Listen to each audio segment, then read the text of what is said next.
Praise Lord. मेरा नाम अमन है। आज हम उधार के बारे में बात करेंगे। हमारे साथ पास्टर सबीश है, वो बाइबल में से हमें उधार के बारे में डिटेल में बताएंगे, क्योंकि बहुत से लोग आज उधार के बारे में अलग अलग विचार है। सो आज क्या हमारा जो वीडियो बनाने का मेन मकसद है कि उधार के बारे में लोगों तक सही शिक्षा पहुंचे। So welcome pastor ji, praise the lord. हमारे साथ पास्टर सुबीश जी है। सो आगे का समय हम पास्टर जी को देते हैं कि आज उधार के बारे में परमेश्वर के वचन में से वो हमें डिटेल में बताएंगे। Praise Lord. सबको जय मसीह की। जय मसीह की। आज के सुंदर समय के लिए मैं परमेश्वर को धन्यवाद करता हूँ। ब्रदामन के लिए धन्यवाद करता हूँ, आपने मुझे बुलाया। परमेश्वर सबको आशीष करे। हम उधार के बारे सीखेंगे। एक्चुअली मेरा हिंदी इतना साफ नहीं है, कोई बात नहीं फिर भी पास्टर मेरा जी। विश्वास है परमेश्वर आप लोग के साथ बात करेंगे। बहुत सारे लोग उधार के बारे गलत सोच में रहते हैं। रॉन्ग कंसेप्ट उधार के बारे लोगों का दिल के अंदर है, मन के अंदर है। हम आज थोड़ा समय ये रॉन्ग कंसेप्ट क्या है, ये गलत सोच उधार के बारे क्या है, ये आज हम सीखेंगे। आने वाला समय परमेश्वर की इच्छा है तो और हम वचन से सीखने के लिए परमेश्वर मदद करेगा। बिल्कुल पास्टर जी। आज चर्च में हम देखें तो कलीसिया में, संगति में बहुत कम लोग उद्धार के बारे अपने साल्वेशन एक्सपीरियंस शेयर कर सकते हैं। सही बात है। अगर पास्टर जी हम लोग किसी से पूछते हैं हाँ जी। कि साल्वेशन के बारे में आप लोग क्या जानते हो, आप लोगों का क्या एक्सपीरियंस है, तो वो इतना बता नहीं पाते। बहुत कम लोग बता सकते हैं उनके साल्वेशन एक्सपीरियंस क्या। कुछ लोग बोलते हैं, अभी हम कुछ लोगों के साथ बात करें तो ऐसे बोलते हैं मैं बपतिस्मा लिया है, हाँ जी, इसलिए मैं उद्धार पाया है। और कुछ लोग बोलते हैं मैंने चर्च में गया है। ऐसा ऐसा अलग अलग बात लोग बोलते हैं, बट साल्वेशन एक्सपीरियंस बहुत कम लोग को आजकल बोल सकते हैं। एक्चुअली आजकल कलीसिया के अंदर, चर्च के अंदर उद्धार पाया हुआ लोग बहुत कम है। चर्च में जाते हैं बट उद्धार पाया हुआ लोग बहुत कम है। इसलिए सांसारिक और वर्ल्डली थिंग्स, वर्ल्डनेस कलीसिया के अंदर आ रहे, चर्च वचन से दूर जा रहे। इसलिए आज हम देखेंगे क्या है इनके गलत सोच। फर्स्ट, पहला, कुछ लोग सोचते हैं हम एक मसीह परिवार में जन्म हुआ है और मेरा मम्मा पापा पास्टर है और मम्मा पापा पास्टर, मम्मा सेवहाई में पापा के साथ है, इसलिए सोचते हैं हाँ वो लोग सेवहाई में है इसलिए मैं भी उद्धार पाया हुआ होगा। मेरे प्यारे अजीजों, आप वचन पढ़ने के से यूहन्ना का पुस्तक, यूहन्ना का सुसमाचार 3 अध्याय 3 आयत पढ़िए। यूहन्ना का सुसमाचार 3 अध्याय 3 आयत। यीशु ने उसको उत्तर दिया, मैं तुझसे सच सच कहता हूँ, यदि कोई नए सिरे से ना जन्मे तो परमेश्वर का राज्य देख नहीं सकता। उधर लिखा हुआ नया सिरे से जन्मे। जन्म मतलब आप एक क्रिस्टीय परिवार में पैदा होने के बारे नहीं लिखा हुआ है, उधर लिखा हुआ कि नया सिरे से क्या करना, जन्म होना है, नहीं तो दोबारा जन्म होना है। मतलब एक व्यक्ति क्रिस्टीय मसीह परिवार में जन्म हुआ है इसलिए अर्थ नहीं है वह उद्धार पाया है। उसके लिए उसको नए सिरे से जन्म होना चाहिए। हाँ। और एक बात, परमेश्वर के लिए बेटा बेटी है बट परमेश्वर का नाती पोता नहीं, नाती पोता नहीं। देखो और एक उदाहरण, एक एग्जाम्पल है, एक डॉक्टर, क्योंकि माँ बाप डॉक्टर है, फादर और मदर डॉक्टर है, बेटा और बेटी ऑटोमेटिकली डॉक्टर नहीं बन सकता है, नहीं, उसको लिए अलग से स्टडी करना पड़ेगा, डिग्री करनी पड़ेगी। डिग्री करने का पड़ेगा। वैसे ही हम उद्धार पाने के लिए परमेश्वर के वचन में क्या लिखा हुआ है वैसे हमारे जीवन में होना चाहिए, नहीं है तो हम क्या है रॉन्ग कंसेप्ट में जी रहे हैं। मतलब फर्स्ट मैंने बोला एक मसीह परिवार में आप जन्म हुआ ये अर्थ नहीं आप उद्धार पाया है। उसके लिए आपको नए सिरे से जन्म लेना होगा, जो बाइबल में लिखा है, यूहन्ना रचित सुसमाचार 3 बाब उसकी 3 आयत में लिखा हुआ। एक कोई भी मसीह बनकर मतलब क्रिश्चियन ऐसे होकर कोई भी जन्म नहीं लेते। ये इंसान बोलते हैं हम मसीह है, आपको सर्टिफिकेट में लिख सकते हैं मैं आई एम क्रिश्चियन, ऐसे आपको लिख सकते हैं, बट रियलिटी में आपको कभी भी एक मसीह परिवार में जन्म हुआ इसलिए आप उद्धार नहीं पा सकते। उद्धार कैसे मिलेगा बाद में हम बात करेंगे। दूसरा, I received miracles and material blessings. कुछ लोग सोचते हैं उन लोग कुछ मिरेकल देखा, अद्भुत चिन्ह चमत्कार उनके जिंदगी में हुआ है जो आज की डेट में चल रहे हैं, और बोलते हैं कुछ ब्लेसिंग मटेरियल मेरा जिंदगी में कुछ परमेश्वर ने दिया, आशीष दिया है, इसलिए वो लोग सोच रहे क्या सोच रहे मैंने उद्धार पा लिया है, ये बस इतना है। बट हम मत्ती का सुसमाचार 5:45 में ऐसे लिखा हुआ है परमेश्वर सूरज को किसको देते हैं, पढ़िए मत्ती का सुसमाचार 5वें अध्याय 45 आयत ना। इसमें यूं लिखा है, जिससे तुम अपने स्वर्गीय पिता की संतान ठहरोगे, क्योंकि वह भले और बुरे दोनों पर अपना सूर्य उदय करता है और धर्मी और अधर्मी दोनों पर मेघ बरसाता है। देखो परमेश्वर देखो दोनों पर सूरज को क्या करता है, उदय करते हैं, मीघ सबको बारिश सबको देते हैं। देखो आज हमारा संसार हमारा देख लीजिए, अमीर लोग को देख लीजिए वो बहुत हाई लेवल हाई पोजीशन में रहने वाले लोग आज तक यीशु मसीह ग्रहण किया हुआ लोग नहीं है। अमीर लोगों को देख लीजिए, इसलिए आपको कुछ मटेरियल ब्लेसिंग्स मिला इसलिए अर्थ नहीं है आप उद्धार पाया है। उसके लिए अलग से परमेश्वर कुछ चाहता है, हाँ कुछ चाहता है। देखो ध्यान से सुनिए, और देखो इस्राएली लोग चिन्ह चमत्कार देखा, परमेश्वर उनको मन्ना दिया उन्होंने देखा है, समुद्र को परमेश्वर ने क्या किया, दो भाग किया और लोगों देखा है, उनके जीवन में एक्सपीरियंस किया है। और हम देख कीजिए चट्टान से परमेश्वर पानी दिया, वो लोग ये बात उन्होंने देखा है। उसके बहुत सारे चिन्ह चमत्कार उन्होंने देखा, बट उसमें काफी लोग कहाँ नहीं गया, कनान देश में नहीं गया। पहला रोमिया 10वें अध्याय आप पढ़िए, अब आपको पता चलेगा उसमें काफी लोगों के ऊपर परमेश्वर प्रसन्न नहीं हुआ। और यूहन्ना का पुस्तक 6:27 में, यूहन्ना का पुस्तक 6:27 उधर लिखा हुआ है यीशु मसीह को लोग आ रहे, यीशु मसीह के पीछे आ रहे, यीशु मसीह उनको देखकर एक बात बोल रहे, पढ़िए यूहन्ना का सुसमाचार 6:27, नाशवान भोजन के लिए परिश्रम ना करो, नाशवान भोजन के लिए परिश्रम ना करो, परंतु उस भोजन के लिए जो अनंत जीवन तक ठहरता है, जिसे मनुष्य का पुत्र तुम्हें देगा, क्योंकि पिता अर्थात परमेश्वर ने उस पर शाप लगाई है। क्यों परमेश्वर यीशु मसीह ऐसे कहा उनके साथ, हम आप पीछे पढ़ने के समय हम पता चले परमेश्वर लोग को क्या दिया, खाना दिया 5,000 पुरुष लोग और प्लस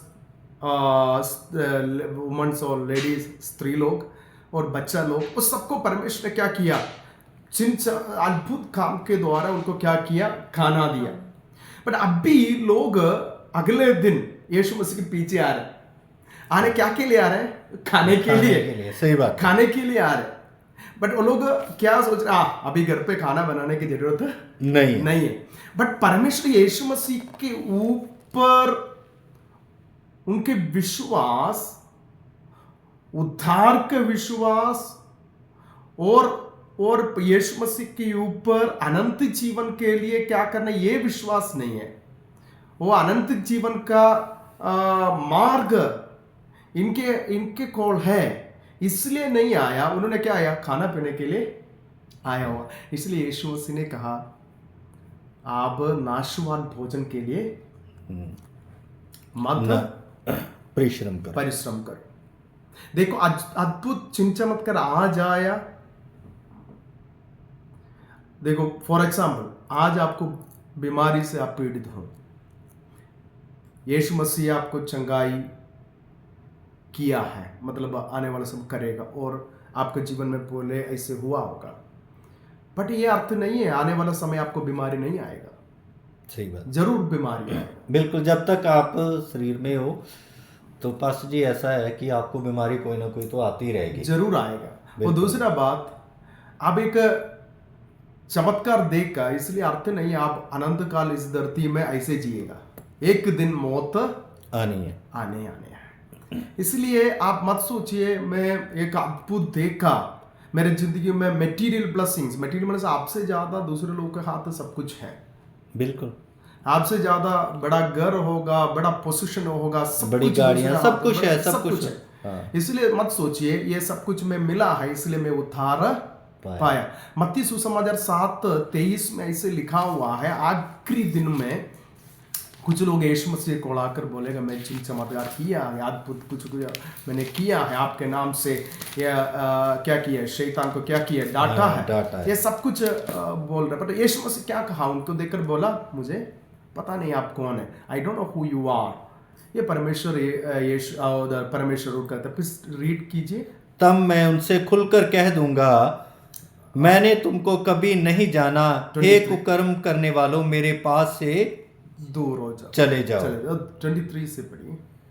22 से पढ़िए। हाँ। उस दिन बहुत से लोग मुझसे कहेंगे हे प्रभु क्या हमने तेरे नाम से भविष्यवाणी नहीं की और तेरे नाम से दुष्ट आत्माओं को नहीं निकाला, हाँ जी, और तेरे नाम से बहुत से आश्चर्य कर्म नहीं किए। तब मैं उनसे खुलकर 23 आयत में लिखा हुआ है, तब मैं उनसे खुलकर कह दूंगा मैं तुमको कभी नहीं जाना, हे कुकर्म करने वालों मेरे पास से चले जाओ। हाँ देखिए, चिन्ह चमत्कार हो सकता है, चिन्ह चमत्कार हो सकता है, इसलिए अर्थ नहीं है हम उद्धार पाया हुआ व्यक्ति है। देखो अद्भुत चिन्ह चमत्कार किया हुआ लोगों को देखकर परमेश्वर क्या कर रहे हैं, कुकर्म करने वाले लोग, मतलब उनको स्वर्ग राज्य में प्रवेश नहीं है। इसलिए गलत सोच छोड़ दीजिए, मुझे मटेरियल ब्लेसिंग्स मिला, मैं चिन्ह चमत्कार देखा इसलिए मैं उद्धार पाया है। ओके, तीसरा बात, I have an intellectual belief, मुझे बहुत विश्वास है क्या उद्धार के बारे, बहुत ज्यादा, तो आपको शायद इसके बारे में बहुत ज्ञान आपको हो सकता है, आपको बहुत ज्ञान हो सकता है, आप शायद स्टडी किया होगा उद्धार के बारे, आप शायद दूसरे लोग को सिखाते होगा उद्धार के बारे। ये अर्थ नहीं है आप उद्धार पाया है। इसलिए ध्यान से सुनिए, याकूब के पत्री जेम्स चैप्टर 2:19, उधर परमेश्वर के दास के द्वारा परमेश्वर क्या कहते हैं देखिए, याकूब के पत्र 2:19, तुझे विश्वास है कि एक ही परमेश्वर है, हाँ, तू अच्छा करता है, हाँ जी, दुष्ट आत्मा भी विश्वास रखते हैं और थरथराते हैं। और देखो इवन आपको पता है परमेश्वर एक ही है, वैसे शैतान को भी पता है, बिल्कुल, और डरते भी है, इसलिए उसके जीवन में कोई बदलाव नहीं है, उसके जीवन में एक बदलाव नहीं है। इंटेलेक्चुअल बिलीफ और इंटेलेक्चुअल आपको बिलीफ है, इसलिए अर्थ नहीं है आप उद्धार पाया हुआ है। क्योंकि आज की डेट में तो बहुत सारे इंटेलेक्चुअल बंदे हैं, इंटेलेक्चुअल, हाँ जी, हाँ, जो बाइबल का बहुत सारा ज्ञान रखते हैं और उस समय भी जब परमेश्वर थे इस दुनिया में, जब परमेश्वर बताते थे, उपदेश देते थे, तो बहुत सारे फरीसी लोग परमेश्वर को आके क्वेश्चन करते थे, हालांकि उनको उत्पत्ति से लेके मलाकी तक एक पॉइंट उनके दिमाग में था। हाँ जी। सो वो अपने आप को बहुत बड़े ज्ञानी समझते थे, हाँ जी। बट परमेश्वर ने उनको गलत साबित गलत किया। साबित। सो उसी को लेके आई थिंक परमेश्वर इस वचन में बोल रहे हैं कि जो पास्टर जी ने आप अभी जो बोला, हमने जो पढ़ा है कि किसमें, याकूब का पत्र। हाँ, याकूब की पत्री में, तुझे विश्वास है कि एक ही परमेश्वर है, तू अच्छा करता है, दुष्ट आत्मा भी विश्वास रखते और थरथराते हैं। देखो इसलिए देखो इंटेलेक्चुअल बिलीफ है, इसलिए अर्थ कभी भी नहीं आप उधार पाया हुआ है। ध्यान से सुनिए, आपको शायद वचन आप बाय हार्ट किया होगा। आजकल संडे स्कूल में बहुत बच्चा लोग एनकरेज करते हैं बाइबल को, आयत को आप क्या बाय हार्ट करो। ये बाय हार्ट किया हुआ है और इसके ज्ञान होगा, शायद आप बाइबल कॉलेज स्टडी किया होगा। ये अर्थ नहीं है आप उधार पाया हुआ है। नेक्स्ट, कुछ लोग बोलते हैं मैं आई डू गुड वर्क्स, मैं भला काम करता हूँ, मैं भला काम करता हूँ। कितना बहुत अच्छा बात है ना, बहुत अच्छा है। भला काम करना है, हम बुरा काम नहीं करना चाहिए, बट भले काम के द्वारा हमें क्या नहीं मिलेगा, उद्धार नहीं मिलेगा। एफिसियों की पत्री 2 अध्याय 8-9 आयत। एफिसियों की पत्री 2 अध्याय 8-9 आयत। क्योंकि विश्वास के द्वारा, हाँ, अनुग्रह ही से तुम्हारा उद्धार हुआ है। देखो उद्धार क्या है, विश्वास के द्वारा। कैसे? विश्वास के द्वारा, अनुग्रह ही से, अनुग्रह ही से, और दूसरा काम से, हमारा काम के द्वारा नहीं है, परमेश्वर का अनुग्रह के द्वारा उद्धार है। यदि आप सोच रहे मैं लंगर डालूं, मैं गरीब लोगों को मदद करूं और मैं कुछ भला काम करूं इसलिए मुझे उद्धार मिलेगा, वो गलत सोच है। उद्धार आपको खरीदना नहीं कर सकते। उद्धार ये परमेश्वर के अनुग्रह के द्वारा उद्धार मिलते हैं। आगे 9वीं आयत पढ़िए। और ना कर्मों के कारण ऐसा ना हो कि कोई घमंड करे। वो कर्मों के कामन नहीं है। सही बात है, कर्मों के कामन नहीं है उद्धार। इसलिए ध्यान से सुनिए, आप हम हमेशा आपको याद में रखिए, आपके भले काम कभी भी आपको उद्धार नहीं देगा। हम एक व्यक्ति के बारे देखेंगे, रसूलों का किताब 10वें अध्याय हम पढ़ने के समय एक व्यक्ति के बारे हम देख सकते हैं, कोर्नेलियुस, एक इंसान। वो बहुत अच्छा इंसान से, बहुत अच्छा इंसान। वो पढ़िए रसूलों की किताब 10वें अध्याय 1-2 आयत पढ़िए। कैसरिया में कोर्नेलियस नाम का एक मनुष्य था जो इतलियानी नामक पलटन का सूबेदार था। वह भगत था और अपने सारे घराने समेत परमेश्वर से डरता था। क्या सारे घराने से वो परमेश्वर क्या करता था? डरता था। और यहूदी लोगों को बहुत दान देता था। यहूदी लोगों को बहुत दान देता था और बराबर परमेश्वर से प्रार्थना करता था। बराबर परमेश्वर से प्रार्थना करता था। आप देखा इधर, अभी पढ़िए रसूलों की किताब 11 अध्याय 13 आयत। रसूलों की किताब 11 अध्याय 13 आयत। 11 की 13 आयत। सो इसमें यूं लिखा है, इसने हमें बताया कि उसने एक स्वर्गदूत को अपने घर में खड़ा देखा, जिसने उससे कहा, याफा में मनुष्य भेजकर शमौन को जो पतरस कहलाता है बुलवा ले। आगे, वह तुमसे ऐसी बातें कहेंगे जिनके द्वारा तू और तेरा सारा घराना उद्धार पाएगा। आपका सारा घराना क्या करेगा? उद्धार पाएगा। ध्यान से सुनिए, वो यहूदी लोगों को दान देता था, प्रार्थना करता था, फिर भी उद्धार नहीं पाया। अभी परमेश्वर के दूत आकर बोल रहे, बुलाओ पत्रोस को। पत्रोस आकर क्या करेगा? आपको उद्धार के बारे आपके साथ क्या करेगा? वह तुमसे ऐसी बातें कहेगा जिनके द्वारा तू और तेरा सारा घराना उद्धार पाएगा। यानी कि प्रार्थना के द्वारा जो वो प्रार्थना कर रहा था अपने परिवार के समेत और यहूदी लोगों को दान भी देता था, उसके द्वारा उसका उद्धार नहीं हो रहा था। उसके लिए परमेश्वर कुछ उससे अलग चीज चाहता था। दैट्स वाई कि पतरस को उसने ये भाग देखिए और हम पढ़िए रसूल की किताब 10:44 to 48 तक।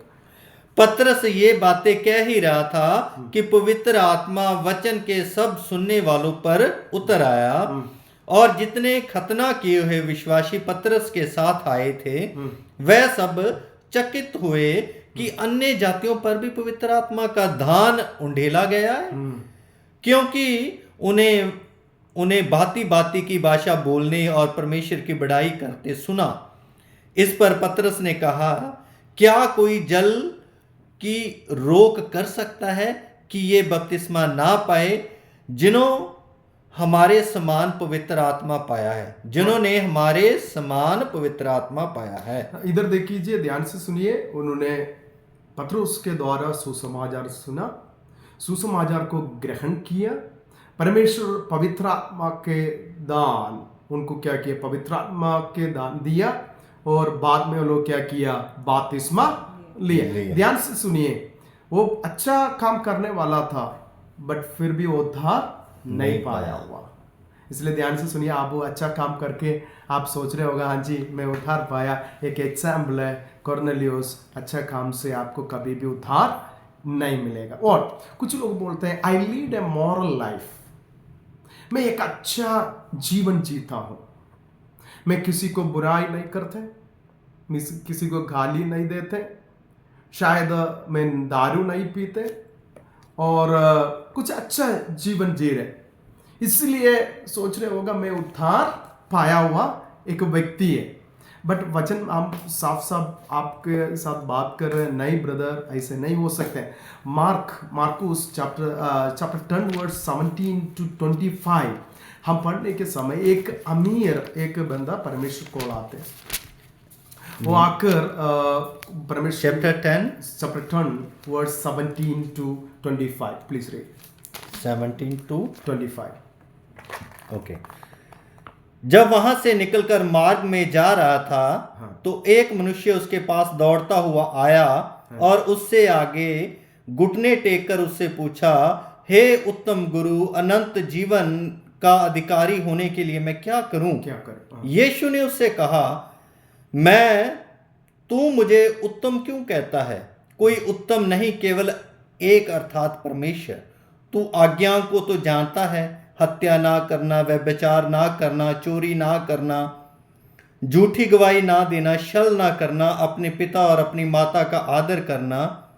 उसने उससे कहा, हे गुरु, इन सबको मैं लड़कपन से मानता आया हूँ। लड़कपन से मैं मानता आया हूँ। In childhood onwards I am following these all things। हाँ, बचपन से ही वो बचपन से करते हैं सब कुछ। यीशु ने उस पर दृष्टि करके उससे प्रेम किया और उससे कहा, तुझे में एक बात की घटी है। हाँ, फिर यीशु मसीह ने कहा था एक बात के कमी है।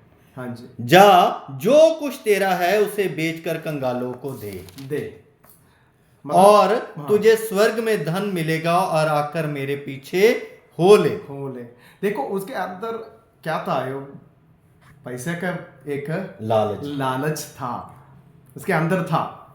वो बोल रहा मैं सब कुछ करता हूँ, I am doing good life, moral life, ये सब कुछ मैं बचपन से करते आया हूँ। बट यीशु मसीह देख रहे हैं, नहीं बेटा, आप कंप्लीटली आप परमेश्वर को फॉलो नहीं करते।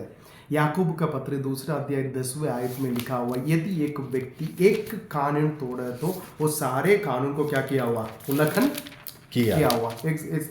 पढ़िए याकूब का पत्र, जेम्स चैप्टर 2:10 ना। हाँ जी, क्योंकि जो कोई सारी व्यवस्था का पालन करता है परंतु एक ही बात में चूक जाए तो वह सारी बातों में दोषी ठहर चुका है। वो अभी एक बात में उसके जीवन में कमी है, 100% चाहता है, 99 नहीं। ये बोलते हैं परमेश्वर क्या बोलते हैं, बेटा आप किया हो ना बाकी सारे मॉरल लाइफ, सही। बट इसमें आप आप पीछे रह गए थे। हाँ उल्लंघन है, मतलब सारे आप उल्लंघन किया हुआ ये है अर्थ। इसलिए don't think that you are doing a moral life, इसलिए आप उद्धार पाया। बुक ऑफ आयशया 64 आयशया का पुस्तक 64 अध्याय और 6 आयत पढ़ी। हम तो सब के सब अशुद्ध मनुष्य के से हैं और हमारे धर्म के काम सब के सब मैले चिथड़ों के समान है। वो हमारा काम कैसे है? मैले चिथड़ों के समान। मेला मतलब सच बोले तो गंदा कपड़े के जैसा है। हाँ सही बात है। और बोले तो कूड़ा कपड़े के समान जमान है। हम बोलते हैं हम बहुत अच्छा है, बट परमेश्वर के सामने ये सब कुछ कूड़ा कबाड़ा ये गंदा है। हाँ जी। हम सब के सब पत्ते के समान मुरझा जाते हैं हाँ। और हमारे अधर्म के कामों ने हमें वायु के समान उड़ा दिया है। उठा दिया है। ध्यान से सुनिए। इसलिए परमेश्वर के सामने हमारा धर्म का, हमारा ये अच्छा भला काम, हम आप अच्छा मॉरल लाइफ जी रहे हैं, आप उद्धार पाया है ये अर्थ नहीं। रोमियो के पत्री 3 अध्याय 20 आयत। रोमियो के पत्री 3:20 आयत। क्योंकि व्यवस्था के कामों से कोई प्राणी उसके सामने धर्मी नहीं ठहरेगा, हाँ जी। इसलिए कि व्यवस्था के द्वारा पाप की पहचान होती है। हाँ जी। व्यवस्था के द्वारा आप व्यवस्था पालन करते हो, ये है आपका मॉरल लाइफ। आप बोलते हैं ये सब कुछ मैं करते हूँ इसलिए मैं उद्धार पाया है, बट व्यवस्था के द्वारा कभी भी नहीं होते। बट पाप क्या है ये हम समझ सकता है। और हम गलातियों की पुस्तक 2 अध्याय 16 आयत। गलातियों की पुस्तक पत्र 2। तो भी ये जानकर कि मनुष्य व्यवस्था के कामों से नहीं पर केवल यीशु मसीह पर विश्वास करने के द्वारा धर्मी ठहरता है। धर्मी ठहराता। देखो आप पहले देखा होगा वो उधर एक इंसान यीशु मसीह को आया तो उसको बोल रहे कानून को सारे व्यवस्था को बता रहे, वो बोल रहा मैं फॉलो करके आ रहे, बट इधर लिखा व्यवस्था के कारण कोई भी धर्मी नहीं ठहरे। क्यों? एक व्यवस्था को आप उल्लंघन करेगा तो सारे व्यवस्था को आप उल्लंघन किया है। बट इधर क्या लिखा हुआ? व्यवस्था के कारण नहीं है, यीशु मसीह के युग पर आप विश्वास किए इसलिए आपको उद्धार मिलेगा। ओके, देखो ध्यान से सुनिए। अभी मैं 5 बात आपके साथ शेयर किया, ध्यान से सुनिए। हम क्रिश्चियन परिवार में जन्म हुआ इसलिए हम उद्धार नहीं पाया। दूसरा, मैंने एक मिरेकल देखा और मटेरियल ब्लेसिंग्स मिला, इसलिए आप उद्धार पाया हुआ व्यक्ति नहीं है। मैंने एक इंटेलेक्चुअल बिलीफ है इसलिए आप उद्धार पाया हुआ लोग नहीं हो सकते। और आप गुड वर्क्स अच्छा काम करते हैं इसलिए अर्थ नहीं है आप उद्धार पाया हुआ व्यक्ति है। और 5वां, आई लीड ए मॉरल लाइफ, में एक अच्छा जीवन जीता हूँ, मतलब अच्छा स्वभाव है मेरे, इसलिए मैं उद्धार पाया, यही अर्थ नहीं है। नेक्स्ट वीडियो में हम और आगे स्टडी करेंगे। परमेश्वर सबको आशीष करे। God bless you all. Thank you for watching.